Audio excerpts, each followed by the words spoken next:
Australia में विदेशी पर्यटक ग्रेग और हीथर एक पिंजरे में डाइविंग टूर पर जाने के लिए घाट पर आते हैं, जहां उन्हें शार्क के साथ तैरने का मौका मिलता है। डेव नाम का एक विक्रेता उन्हें चेतावनी देता है कि पिछली यात्रा के दौरान एक शार्क ने एक कॉलेज के बच्चे की कमर खा ली थी, लेकिन वे उसकी बात पर विश्वास नहीं करते। उसी समय टूर गाइड टकर आता है और दोनों से कुछ सवाल पूछता है। उसे पता चलता है कि किसी को भी उनके बारे में पता नहीं है और वह उन्हें इसके लिए चिढ़ाता है। समूह टकर की नाव पर चढ़ जाता है और यात्रा के दौरान वह शार्क के साथ अपने लगभग मौत के अनुभवों की कहानियां सुनाता है। वह बचपन से ही शार्क के साथ तैरता आ रहा है और उसके शरीर पर एक बड़ा निशान भी है।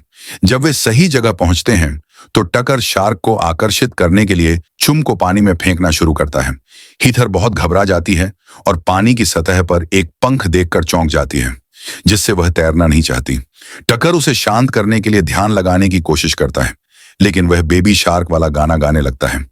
वह पहले तो चौंक जाती है, लेकिन अंत में हंसकर शांत हो जाती है। फिर दोनों पिंजरे में जाते हैं और टकर उसे पिंजरे को पानी में उतार देता है। हर जगह शार्क ही शार्क हैं और हीथर इतने सारे शार्क को देखकर घबरा जाती है।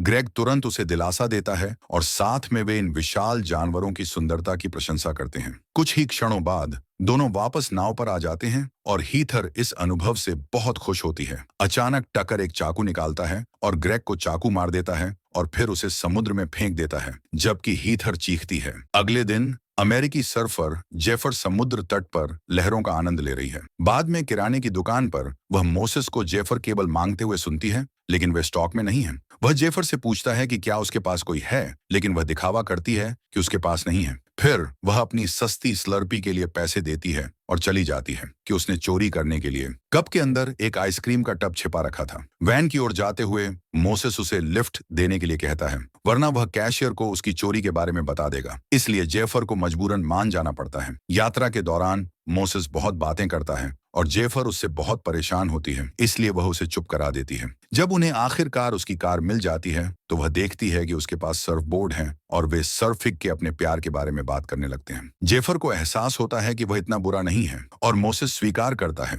कि अगर जेफर ने उसे लिफ्ट नहीं दी होती तब भी वह कैशियर को चोरी के बारे में नहीं बताता। वे उसकी वैन से उसकी कार स्टार्ट करते हैं और रेडियो चालू हो जाता है, जिससे पता चलता है कि उन्हें भी एक ही संगीत पसंद है। उस रात वे जेफर की वैन में दोनों एक हो जाते हैं। जब वह मोसेस के घर के बाहर खड़ी होती है, उसे मजाक में फंसाने के लिए वह उसकी चाबी खिड़की से बाहर फेंक देता है। काम खत्म होने के बाद वे बातें करते हैं और एक दूसरे के बारे में और जानते हैं। कुछ ही देर बाद मोसेस नाश्ता बनाने के लिए अपने घर में आता है, लेकिन जब वह बाहर आता है तो वैन गायब हो चुकी होती है। इस बीच जेफर समुद्र तट पर सर्फिंग के लिए तैयार है। हालांकि उसे पता चलता है कि वह अपनी चाबी लेना भूल गई थी। वह पास के ट्रक में चाबी ढूंढती है और मालिक को देखकर चौंक जाती है, जो टकर होता है। वह उसे अपनी अतिरिक्त चाबी देता है और रात में अकेले सर्फिंग करने की हिम्मत दिखाने के लिए उसकी तारीफ करता है। टक्कर के जाने के बाद जेफर को मोसेस का एक संदेश मिलता है, जिसमें वह पूछती है कि वह क्यों गई। वह उसे बताती है कि वह शुरुआती लहरों को पकड़ना चाहती थी, लेकिन जब वह उसके साथ चलने के लिए कहता है तो वह हाँ कहने में हिचकिचाती है। अचानक टक्कर उसके सिर को एक बैग से ढक देता है। जेफर उसकी पकड़ से बचने की कोशिश करती है, लेकिन टक्कर उसे तब तक नहीं छोड़ता जब तक वह बेहोश नहीं हो जाती। उसे एक इंजेक्शन देने के बाद वह उसे अपने ट्रक में फेंक देता है, उसके मुंह पर टेप लगा देता है और उसे एक सर्फबोर्ड केस में छिपा देता है। फिर वह घाट की ओर जाता है, जहां डेव का कुत्ता उस पर लगातार गुर्राता है। वह जेफर को अपनी नाव में ले जाता है और उसे बंद कर देता है। कुछ घंटों बाद मोसेस जेफर को ढूंढता हुआ आता है, लेकिन उसे एक खाली वैन ही मिलती है। वह जेफर को फोन करने की कोशिश करता है, हालांकि फोन गाड़ी के अंदर ही है। इस बीच जेफर एक कमरे में बिस्तर से हथकड़ी लगी हुई जागती है, जिसमें हीथर और उनके पेशाब के लिए एक बाल्टी होती है। वह मदद के लिए चिल्लाती है, लेकिन सिर्फ टकर ही उसे सुन पाता है, जिसे अपने नाश्ते के दौरान शोर सुनाई देता है। एक दीवार पर जेफर एक और महिला को देखती है, जिसका मतलब टकर कुछ समय से ऐसा कर रहा है। वह ताला खोलने के लिए कुछ ढूंढती रहती है, हालांकि आसपास कुछ भी नहीं है। हीथर समझाती है कि कोई भी उसकी तलाश नहीं करेगा और जेफर मानती है कि वह भी उसी स्थिति में है। मोसेस की बात करें तो वह काम पर जा रहा होता है जब वह देखता है कि जेफर की वैन को टोचन किया जा रहा है। वह तुरंत पुलिस स्टेशन जाता है और बताता है कि वैन जेफर का घर है, इसलिए उसने उसे छोड़ दिया जाना चाहिए। पुलिस मोसेस से जेफर का पूरा नाम पूछती है, लेकिन वह उसका नाम नहीं जानता, इसलिए रिपोर्ट दर्ज नहीं की जा सकती। नाव में हीथर रोती है क्योंकि वह अपनी मां को कभी नहीं देख पाएगी। जेफर बताती है कि वह पालक गृहों में पली बढ़ी है और ऑस्ट्रेलिया जाने के लिए आई है। दुख के टाइम को कम करने के लिए जेफर एक चुटकुला सुनाती है और हीथर हंसती है। उसी समय जेफर देखती है कि हीथर के बिकिनी टॉप में अंडरवायर लगा है और वह उसे मांगती है। हीथर अपना टॉप उतारकर जेफर की ओर फेंकती है, जो सफलतापूर्वक तार निकाल लेती है। हालांकि इससे पहले कि वह हथकड़ी का ताला खोल पाती, टकर अंदर घुस जाता है और उन्हें सैंडविच और पानी देने के बाद वह जेफर के बहुत पास बैठ जाता है और उसके शरीर को स्पर्श करता है। फिर जेफर हीथर को ऊपरी हिस्सा वापस दे देती है और ताले पर काम शुरू कर देती है।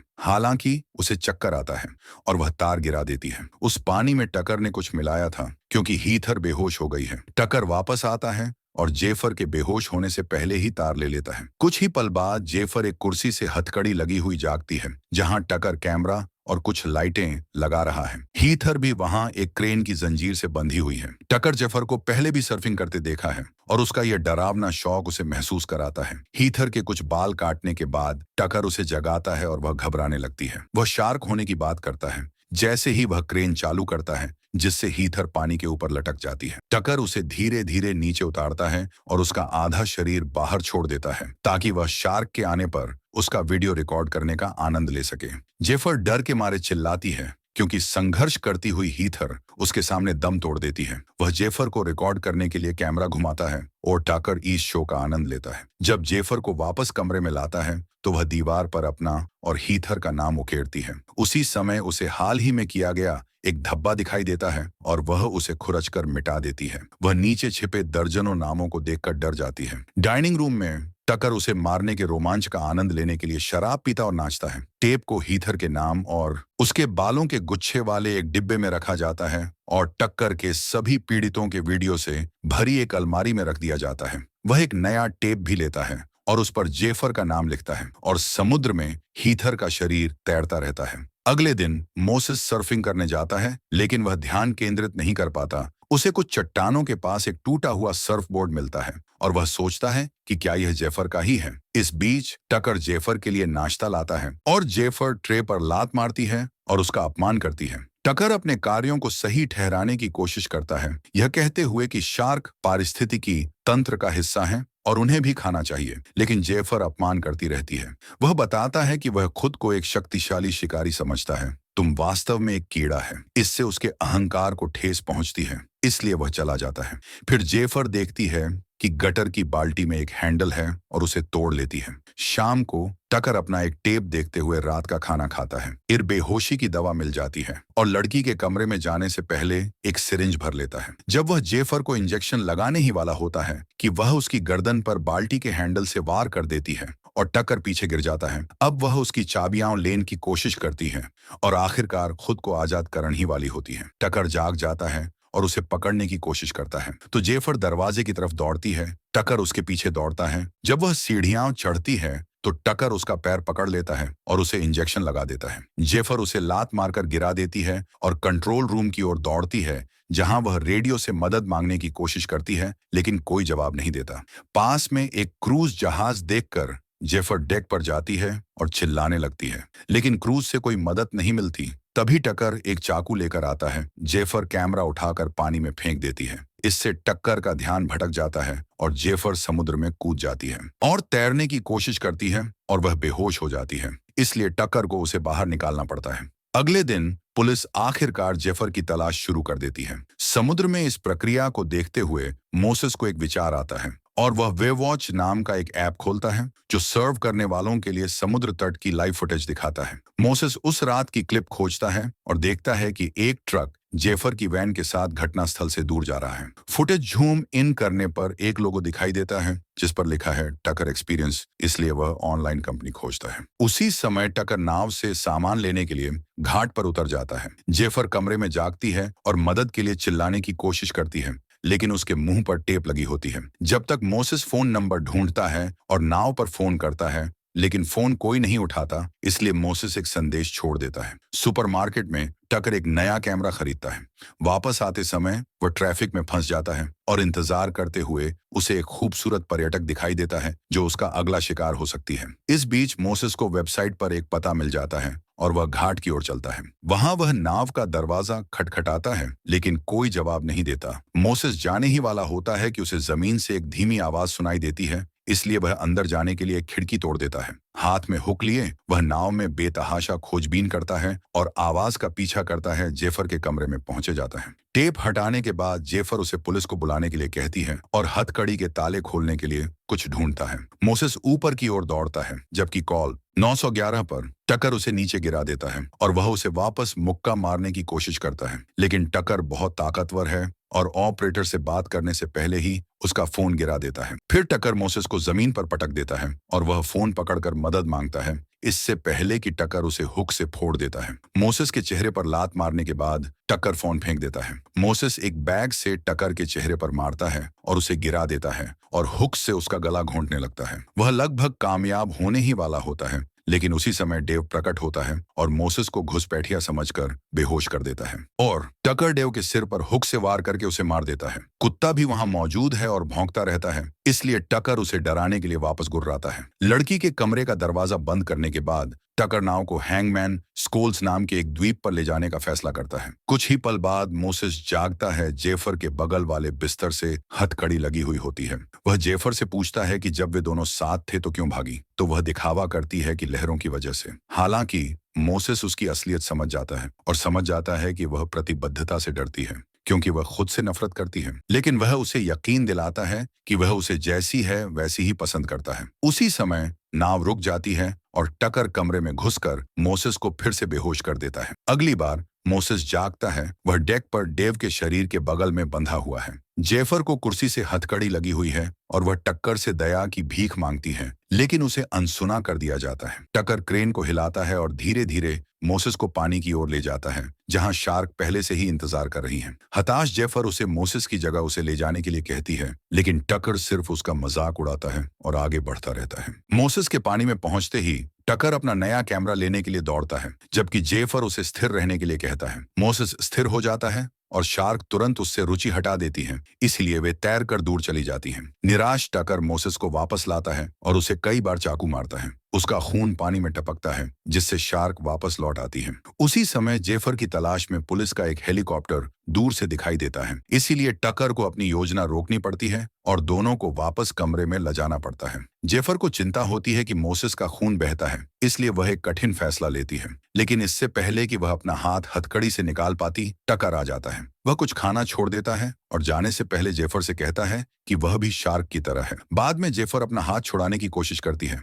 और अंगूठा उखड़ गया। अभी भी यह काफी नहीं है, वह चबाना शुरू कर देती है। उस रात टकर शामक दवा तैयार करता है और कमरे में दाखिल होता है तो जेफर का बिस्तर खाली और उसका अंगूठा तकिए पर पाता है। जेफर बाहर आती है और दरवाजा बंद कर देती है और फिर नियंत्रण कक्ष की ओर दौड़ती है, जहां वह नाव स्टार्ट करती है। टक्कर भागने के लिए आपातकालीन हैच खोलता है और बिजली काटने के लिए दौड़ता है, जिससे नाव रुक जाती है। फिर जेफर पास के एक द्वीप पर एक पार्टी देखती है, इसलिए वह एक फ्लेयर ढूंढती है। जब टक्कर उसके पास आता है तो वह उस पर फ्लेयर चलाती है और भाग जाती है। वह खुद को रसोई में बंद कर लेती है और काउंटर पर चढ़ जाती है, जहां से वह भागने के लिए रोशनदान का शीशा तोड़ देती है। जैसे ही बाहर निकलने वाली होती है, रास्ते में फंस जाता है। टकर रसोई में घुस जाता है और उसे नीचे खींच लेता है। वे दोनों फिसल जाते हैं और जेफर को एक फ्राइंग पैन मिल जाता है, जबकि वह चाकू पकड़ लेता है। जेफर अपना बचाव करती है और उसके हाथ पर वार करती है और फिर उसे नीचे गिराने के लिए पैन से वार करती है और फिर भाग जाती है। टकर डेक पर दौड़ता है और लाइट जलाता है तो जेफर को द्वीप की ओर तैरते हुए पाता है। वह अपना हारपून लेने दौड़ता है, लेकिन उसे नजरों से ओझल कर देता है, इसलिए वह अपनी स्पीड बोट पर चढ़ जाता है और जितनी जल्दी हो सके रवाना हो जाता है। जब जेफर किनारे पहुंचती है तो टकर उस पर कूद पड़ता है और उसे बेहोश कर देता है और फिर उसे वापस नाव पर ले जाता है। जब मोसेस जागता है तो उसे कुर्सी से हथकड़ी लगी होती है और जेफर समुद्र के ऊपर लटकी होती है। टकर उसे जगाने के लिए उस पर पानी फेंकता है और फिर वह उन मछलियों के बारे में बात करने लगता है और जेफर के खून की वजह से पानी में फिर से एक शार्क दिखाई देती है, इसलिए टकर उसे नीचे उतारता है और कैमरा तैयार करता है। जब शार्क पास आती है, जेफर उसे लात मारती है और वह तैरकर दूर चली जाती है। गुस्से में टकर शार्क को गुस्सा दिलाने के लिए अपना हुक पकड़ता है, लेकिन शार्क हुक लेकर तैरकर दूर चली जाती है। जेफर शार्क के गायब होने से पहले हुक चुराने में कामयाब हो जाती है। इसके बाद जेफर क्रेन के हुक पर चढ़ने के लिए हुक का इस्तेमाल करती है। टकर जेफर को पानी में गिरा देता है, जहां वह देखती है कि शार्क उसकी ओर आ रही है। शार्क कुछ सेकंड के लिए जेफर को घूरता है, वह उससे सहानुभूति रखता है, फिर तैरकर दूर चला जाता है। अब जेफर नाव पर चढ़ सकती है और चुपके से इधर उधर जाती है। जब उसे हार्पून मिलता है तो वह टक्कर पर गोली चलाती है और उसे पानी में गिरा देती है। वह शार्क वापस आती है और अपने विशाल मुंह से टक्कर को पकड़कर खा जाती है। कैमरे में सब कुछ रिकॉर्ड हो जाता है। हार्पून की रस्सी में जेफर फंसकर नीचे गिर जाती है क्योंकि वह हथियार पकड़ रही थी। हालांकि वह उसे छोड़ देती है और नाव की ओर वापस तैरती है। वह एक और फ्लेयर लेने के लिए दौड़ती है और उसे आसमान में उछालते हुए चिल्लाती है। जल्द ही द्वीप पर एक जहाज अपना हॉर्न बजाता दिखाई देता है। फिर जेफर बेहोश मोसेस को देखती है और उससे वह जगाती है क्योंकि उसके पास बस वही है। मोसेस जागता है और कहता है, मुझे पता था कि तुम बचा लोगी। इसी सस्पेंस के साथ मूवी यही समाप्त होती है। मूवी अच्छी लगी तो लाइक और सब्सक्राइब कर दे। Thanks for watching.